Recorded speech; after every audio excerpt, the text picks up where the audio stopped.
Just apply a little in the jar. Don't need much since I'll only be covering the head area.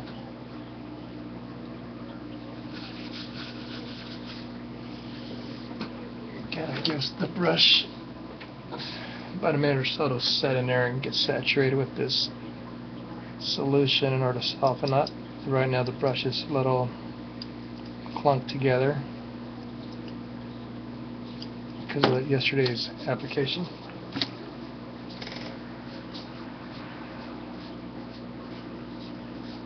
Looks like we have two viewers. Looks like Justin's still on, but Justin stepped out, so he might have left it on his computer. The second viewer, if you have a question, pose the question. I'll try to answer it for you. Okay, here we go. Again, like yesterday, we apply a generous amount of this terpenoid to the piece. Give it time to kind of somewhat burn the clay. When I say burn, we're just somewhat melting the outer layer, which gives you the opportunity to go back with the brush and blend things together. You want a somewhat of a smooth outer texture. So I'll try to keep it like this for a while and just brush.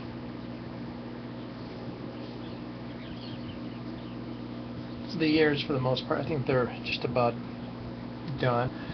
The only thing left for the ears is just the hair texture, that which would probably be applied at sometime in July when I get back from vacation. The nose, I have to define it a little more, but for the most part the nose is probably the right size for this head. And I'm going to correct the nostrils. I want to see what's preferred for this breed here. I would assume they want wide nostrils since this is a heavy-duty active dog.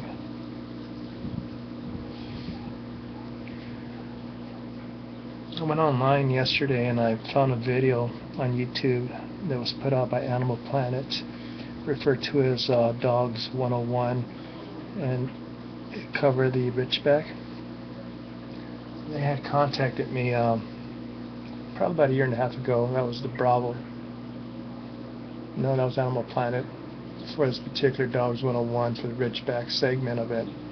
And they were going to use the oil painting I have there shown with the lion, the three dogs around it. But apparently the painting never made the cut, which is okay.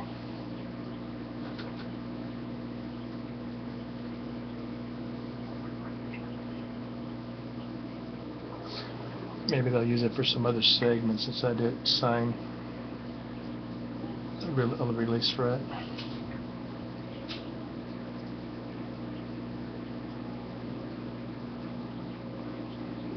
So as you can tell by applying this here, it blends everything together. Hold on a second, let me turn on my air freshener here to kind of move around, give me some kind of ventilation. I don't like smelling this stuff here. Yesterday I walked away after maybe working 4 hours with the stuff here, and I had somewhat of a nauseous feeling. It will get you high. For me, I don't like the feeling of highness, so it did give me a headache.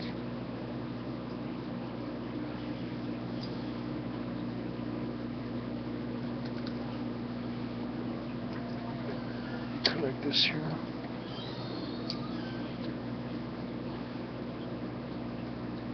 Now, Kumar, if you're watching this here, I'm going to need your feedback on this portion of it. I'm not sure how much of an indentation you folks care for right here. Same with this here. And there's also appears to be some kind of indentation in this portion of the cheek. This appears to be the bone. Before, I should say earlier today, before I started on this here, the dog looked somewhat, it had a somewhat of a sad look to it. I alter the eyes, and by doing so, the dog looks a little different now. I'm not sure if that's what we want. Perhaps you want him to look a little meaner, a little more confident. Not sure.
What I'm also doing here, not just actually blending everything together.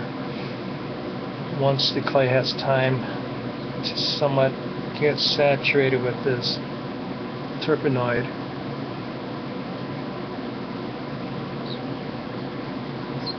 I remove some of my detail, but yet again I use the brush to actually help me move clay around, sculpt it, give it a certain look.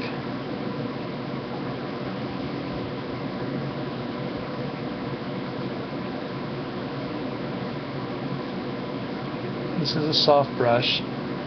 If the brush was a little more stiffer, a little more rigid as far as the hairs on it, you might create some damage to your piece, or it might just improve it. It might give you somewhat hairlines that you might desire.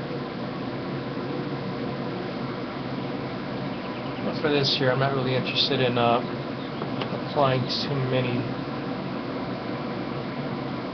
deep indentations, scribe marks. I just want to smooth everything, blend everything together, have it look somewhat uniform.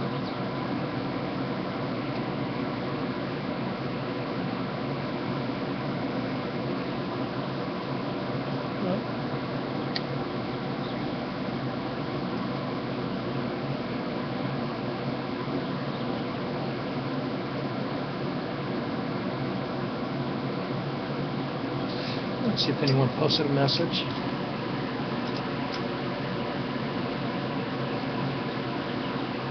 No, looks like I got 3 viewers, but no one's posting anything, so I'm assuming we're okay.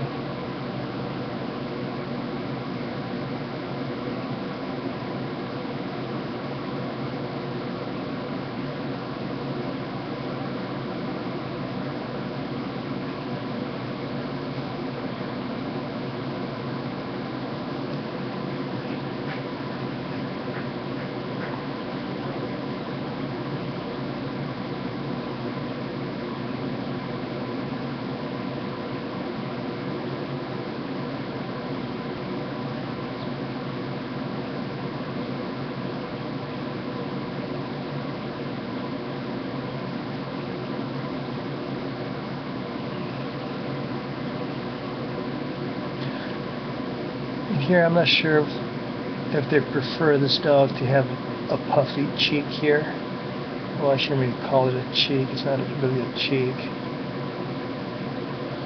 The cheek is more or less here, but anyhow, the area around this here, right below the nose, I noticed some of the dogs were somewhat puffy right here, where the actual whiskers come out, or maybe the whisker area. While others are just somewhat flat and it comes straight down. Right now I'm shooting somewhere towards the middle. Hopefully that's acceptable.